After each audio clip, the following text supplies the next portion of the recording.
Vamos deixar claro, na política, eu não deixo o PMDB. Eu sou fundador nacional, sou fundador do MDB. Não vou deixar os bandidos que saiam. Olha aqui, o fundador do PMDB, do MDB, General Oscar Passos, general e senador pelo Acre, Oscar Passos, juntamente com meu irmão, primeiro presidente do PMDB, passou 25 anos como presidente do PMDB, mas daquele PMDB, do MDB, PMDB sério. E aqui, meu irmão, com o Ulisses Guimarães, foi o segundo presidente. Então, os bandidos que saem do PMDB, eu não saio. E ninguém fala perto de mim do PMDB. Tem que falar dos bandidos do PMDB. Do PMDB não. Falar, toma cacete, que eu respondo. Mas eu vou falar alguns assuntos que eu já falei. Por exemplo, se eu estou com vontade de botar uma escola para ensinar a montar time de futebol, ensinar entrevistador a fazer entrevista. Um dia desse eu disse que é muito fraco, são muito fracos como entrevistador da Atena. Tem nada de entrevistador. Ele é bom para promover bandido naquele programa dele. Mas o entrevistador é muito fraquinho. Quer ver outro? Aquele tal de Sérgio, não sei o que, é business, Gil Business. Puta que cara canastrão, ele ó, faz uma pose assim. Entrevista nada, nada. O próprio Roberto Dávila é muito fraco. Muito fraco. Aquele outro Vac, fraquíssimo, Pontual fraquíssimo. Jorge Pontual. Bonzinho é aquele Conte. O Genetão era bom. Mas na televisão, você também tem que respeitar, você tem que saber o seguinte, eles têm limites. Eles não podem fazer uma entrevista como eu faço. Por exemplo, se eu fosse entrevistar o presidente Temer, eu diria, Temer, vem cá, você, juiz do Distrito Federal, censura a Folha. A pedido de Temer, a Folha de São Paulo foi censurada. Porque publicou, fez uma reportagem. Aí eu ia dizer, Temer, você errou. Você devia publicar, você devia processar a Veja, porque foi a Veja que disse aqui nessa matéria, nessa revista, nessa matéria, que disse que a sua mulher estava trocando olhares com o príncipe da Espanha, hoje, então príncipe, hoje rei. E eu estou vendo aqui, é mentira. É mentira, não houve nada disso. Eu estou vendo aqui pelas fotos, não houve nada disso. Quem olhou de lado assim para o príncipe, quem deu uma olhadinha assim atravessado para o príncipe, foi você. Eu sei, ó aqui, ó, a foto aqui, ó. O príncipe, olha aqui, o príncipe cumprimentando Dilma, a dona Marcela olhando para frente, e você é que deu uma, que desviou olhar para o príncipe assim. Não acredito que você ter achado o príncipe bonito. Então, quem mentiu foi essa revista aqui. Você era para ter processado essa revista, mas você tem medo da Veja? Eu não tenho, você tem. Então, você devia ter processado essa revista. E não a Folha de São Paulo, porque é meu jornal. Porque esse jornal já me chamou de gênio da propaganda. E realmente eu sou bom, viu? Ela pode não se lembrar, mas eu tenho o título guardadinho, bonitinho, eu ando no bolso. Gênio da propaganda, desculpe, viu? Então eu estava dizendo, se eu fosse entrevistar, eu perguntava ao senhor isso. Fazer outra pergunta, que Roberto Dávila não pode fazer, o Conte não pode fazer, nenhum de vocês da televisão pode fazer. Você da Atena não teria coragem de fazer. Essa perguntinha simples. Presidente, hospitais, escolas, casa de saúde, maternidade, a própria polícia, ou seja, os sistemas de saúde, de educação e de segurança estão quase falidos por falta de verba pública. Enquanto isso, presidente, o senhor gasta centenas de milhões de reais com propaganda mentirosa, principalmente na televisão, principalmente na Globo e da Band. Como é que pode isso, presidente? Tudo quebrado e o senhor gasta cerca de 12 bilhões. Os órgãos públicos do Brasil gastam cerca de 12 bilhões de reais. Com propaganda mentirosa. Está aqui, presidente. 20 bilhões. Gasto com festas, gasto com viagens, com diárias. Está aqui 20 bilhões. Só para a imprensa vai cerca de 10 bilhões. Vão cerca de 10 bilhões. Não vai mesmo. Vai, cara. vão cerca de 10 bilhões. Pois bem, presidente, pois bem, era a pergunta que eu lhe faria. Presidente, por que o senhor gasta tanto dinheiro com imprensa, com propaganda mentirosa na imprensa? O senhor tem medo da imprensa? Por que não pega esse dinheiro que a Caixa Econômica gasta com propaganda mentirosa? Esse dinheiro, um dia desse, Ministério da Saúde, 550 milhões, e a verba que vai comandar é um amigo seu.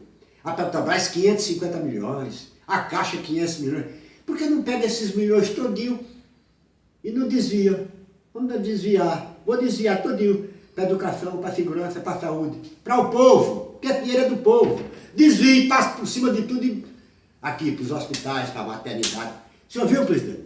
Os hospitais, nós temos 2.000 hospitais filantrópicos, ou seja, hospitais que atendem ao povo até de graça. Estão à beira de fechar, muitos deles, por falta de dinheiro. Enquanto isso, o senhor gasta milhões com propaganda mentirosa, principalmente nas televisões, sobretudo na Globo e na Band. Essa pergunta, vocês, entrevistadores, não podem fazer. Eu posso, mas... Então eu estou com vontade de botar um curso de entrevistador. Pronto. O Silvio Santos não. O Silvio Santos bota um curso de apresentador. O maior apresentador, um dos maiores do mundo é Silvio Santos. Tem muito enganador. Ele é apresentador e de volta. Eu sou fã de Silvio Santos, do Pelé. Eu sou fã de gênio. Aí, veja bem, de enganador não sou fã não. Eu gostaria de botar um curso. Silvio Santos botaria um para ensinar o cara a ser apresentador e eu botaria um para ensinar o cara a ser entrevistador. Aí eu exigia logo com meus alunos, da Atena, aquele Sérgio do Giribista, aquele cara chato. O João Carlos estava entrevistando o presidente do Corinthians, fraco. Aí botava também Roberto Dávila, Jorge Pontual, todos esses caras. O Conte ficava ao meu lado, aquele Conte, que ele estava fazendo entrevista, mas tem limite, a gente nota que ele tem limite. Outro curso, para ensinar armar time de futebol. Aí ensinava. Eu, aliás, fiz uma crítica ao PVC, que o PVC adora. Primeiro, um jogo de futebol para ele é como uma trama internacional de espionagem. Porque ali, o jogador foi ali, subiu, desceu. Não tem nada disso. Futebol não tem nada disso. Futebol é muito simples. E ele comete um erro estúpido. Primeiro, ele acha que foi o escolhido pelas divindades do futebol para escolher o melhor do mundo. E ele não tem capacidade para isso, porque ele comete um erro primário. Ele vai escolher exatamente no futebol inglês, que é futebol para inglês ver. É um futebol que há 6 anos não ganha uma Champions. A última Champions ganha pelo futebol inglês foi ganho, que de coceira é essa aqui? Foi ganho por um time com 6 brasileiros, que foi o Chelsea. Você lembra? O time dos brasileiros, com gol de brasileiro do Ramires.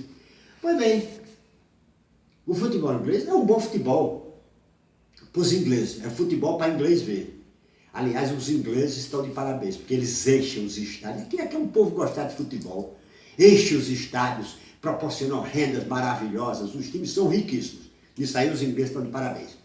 Mas você não pode escolher o melhor jogador do mundo do futebol inglês, e PVC escolhe. Porque o jogador inglês só joga no futebol inglês. Vou dar um exemplo aqui a você. O menino prodígio Owen foi para o Real Madrid, não deu um chute. Aquele Achancol, o melhor lateral esquerdo do mundo, chamava o PVC, foi para Roma, não deu um chute. O Beckman, Deus me livre, foi para o Real Madrid, quase acabou o Real Madrid. Aldemaior foi para o Real, não deu um chute. O craque inglês só joga no futebol inglês. O melhorzinho é esse Bale, que está lá no Real, mas está aqui mesmo na reserva. 100 milhões de dólares na época, está na reserva. Futebol inglês é a coisa mais parecida com o Football Association que eu já vi. E é futebol para inglês ver. Você não pode escolher no futebol inglês os melhores jogadores do mundo. Aprenda, viu, PVC? Aprenda, viu, PVC, não é PVC. Não é PVC. O PVC besteirada é o PVC cultura inútil. Mas outra coisa também que eu quero falar. Um dia eu estava vendo uma entrevista e errei o público.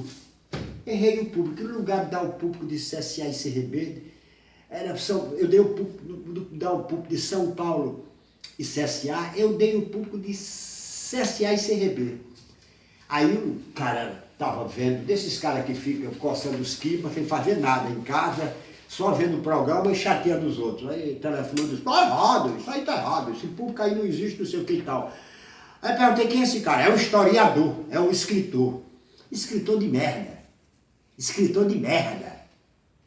Tem cara aí, escritor como? De futebol. Quantas vezes você participou de concentração? Quantos times você amou? Olha, mestre, eu falo de futebol porque com 10 anos na minha cidade do interior, já quando eu ia de férias, levava bola, levava camisa, levava tudo para fazer o time da cidade. Fui interno, participava de todos os campeonatos do colégio, interno. Inclusive, aquela bola de meia, que a gente jogava barrinha, bola de meia. Depois fui dirigente e treinador do Guarani, um time pequeno aqui do Poço. 10 anos que eu fui para o CSA, foram 10 títulos, olha as faixas aqui, 10 anos. Eu só ia para ganhar título. E consegui armar grandes times. Não tinha Ney Conceição, não tinha Ferreta, não tinha Sérgio Galoche, tinha Espinosa, Valmir Louruz, bicampeão. Foram 10 títulos, eu posso falar de futebol. Se eu quisesse escrever sobre futebol, eu escreveria. Porque eu vivia dentro de concentração, eu conheço de vestiária, sem escolher técnico. Uns grandes jogadores, são meus amigos, já passaram por... Um grande amigo meu, eu telefonava para ele, nunca me esqueço do telefonema. Eu telefonava, fazia, alô, ele, alô, dizia já da Barra Mansa, será que conhece? Ele dizia, pô, Muniz, tu também é muito malandro, tu conhece muito, Jair da Rosa Pinto. Eu era amigo dele e do Zuzinho, eles não se falavam. Esquerdinha também, que era meu ponto esquerdo aqui, que deve estar vivo, também não falava com os dois. Naquele ataque de Joel, Rubenzinho, Benito e a esquerdinha. William Kepler Santa Rosa, eu tenho 70 cartas dele, do mundo inteiro onde ele foi, escreveu para mim. Orlando Pessan, Berlino e Orlando, meu amigo e irmão. Orlando, foi meu treinador aqui, Altair. E jogadores não se fala, Espinosa, Ney Conceição, dos 5 maiores jogadores do mundo, segundo Pelé. Ney, era meu meio esquerdo, meu meio direito, meu esquerdo era Turino, Timaço meu. E eu vivia dentro de concentração, eu posso escrever. Os grandes historiadores do mundo é assim, ó. Chacha, eu estou me comparando com esses caras, não, porque eu não sou escritor. Chacha, o grande estadista inglês, ele escreveu sobre a Guerra dos Boeres, mas ele participou como soldado, foi lá e correspondente de guerra, foi preso pelos boeres, teve a cabeça colocada a prêmio, rodou por toda a África para encontrar uma casa de um inglês e fugiu de lá num trem de carga, embaixo de mercadorias, escondido de mercadorias. Foi difícil, porque ele era gordinho, atarracado, né? Mas olha aqui, ó. Aí ele escreveu, ele é prêmio Nobel de Literatura, mas ele escreveu sobre a Guerra dos Boeres porque participou sobre a guerra lá, sobre o ataque através do Estreito de Dardanelos, porque ele escreveu sobre a Segunda Guerra porque ele participou. Ele participou, o escritor é esse, que faz a história. Esses outros que ficam colecionando dados aqui e ali, são sumicistas ou sumistas, são contadores de história de Trancoso. O escritor é assim, ó, o escritor é assim. O escritor é assim, de futebol. Aqui, ó, a FIFA não tem um fair play, jogo sujo. Desse inglês aqui, para não dizer que eu não gosto de inglês. Andrew James escreveu esse livro. Se esse livro tivesse sido mostrado dentro da Copa do Mundo, não teria havido Copa do Mundo no Brasil, porque aqui toda a sujeira da Globo está nesse livro aqui. Mas esse aqui, pode dizer que é escritor, porque ele participou de reuniões da FIFA, foi botado para fora, ele andou o mundo todo acompanhando tudo.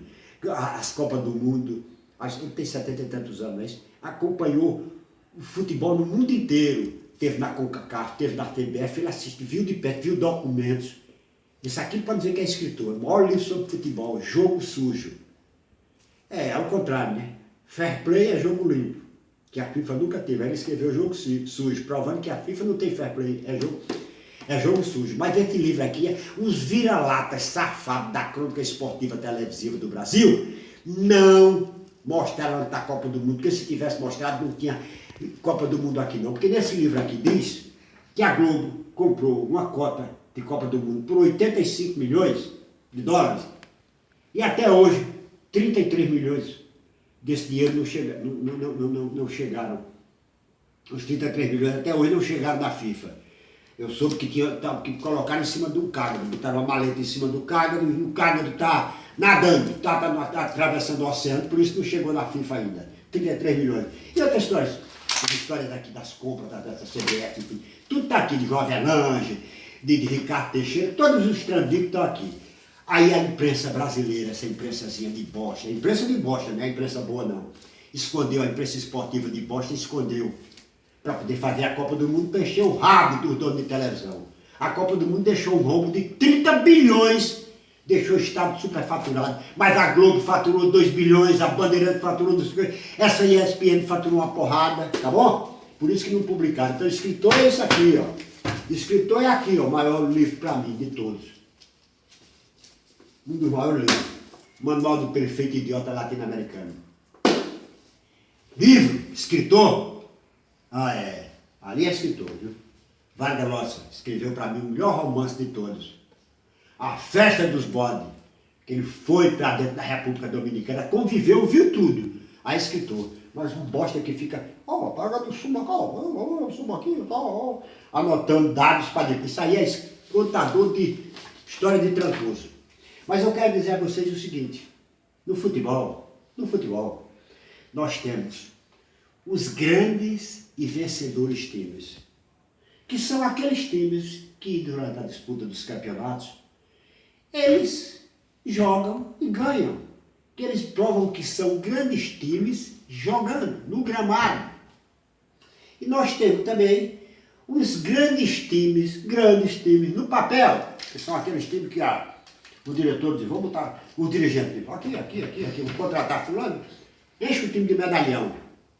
Jogadores famosos, veteranos, só nome, jogador de nome.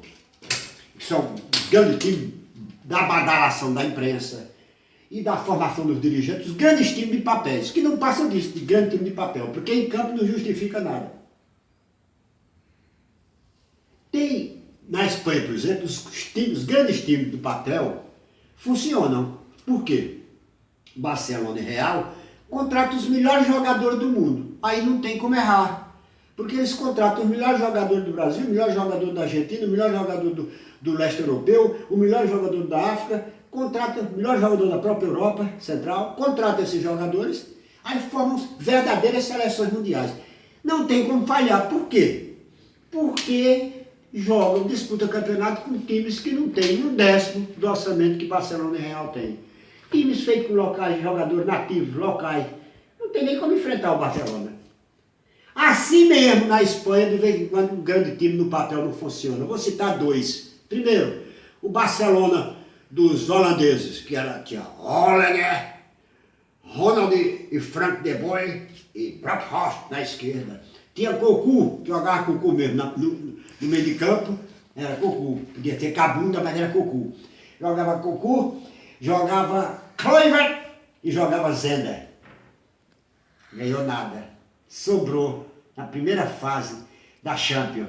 Aí mandaram embora. Chama os Brazuca. Aí chegaram Belotti, que aliás, maior reserva do mundo é Belotti. Belotti vai ficar na história como o jogador brasileiro, maior reserva do planeta Terra. Foi reserva do Barcelona de Hollinger e foi reserva lá daquele Paulo, não sei das quantas, daquele português lá no Chelsea. Puta de um reserva. Foi titular no Sevilha, não é esse, Belotti? Pois bem. Aí o time do Barcelona tinha esse time todinho. Na Champions foi desclassificado a primeira fase. Aí chama os Brazuca. Aí chegaram Belotti, Edmilson, Deco, Ronaldinho. Aí, meu amigo, Ronaldinho mudou a história do futebol espanhol, do Barcelona, do futebol espanhol e do futebol europeu. Chegou lá e disse, futebol, meu filho, a gente joga assim, ó. Passe de bunda, tome. Vou olhar para um lado e dá para outro, tome. Paradinha não, Paradinha foi de Jalminha, que levou para a Europa. No jogo do La Coruña contra o Barcelona. Aos 43 do segundo tempo ele falou, nunca vi uma Paradinha daquela. Mas, sim. Aí o Barcelona falhou com aquele, que era a seleção holandesa, falhou. Vieram os brasileiros e com o Ronaldinho Gaúcho montaram a história, uma nova história do futebol espanhol. Como diz Lionel Messi, Barcelona de antes e depois de Ronaldinho, o futebol europeu de antes e depois de Ronaldinho Gaúcho. Né? Mas bem, e depois o time dos Galácticos do Real Madrid. Ige no papel, meu Deus do céu. Hierro, Roberto Carlos, Gambiaço, aquele baixinho também holandês que era um cão, jogava muito aquele cara. E na frente, Ronaldo, Zidane, Raul, espia. E Beckham quase ganhou o campeonato espanhol, no campeonato, na Champions falhou também.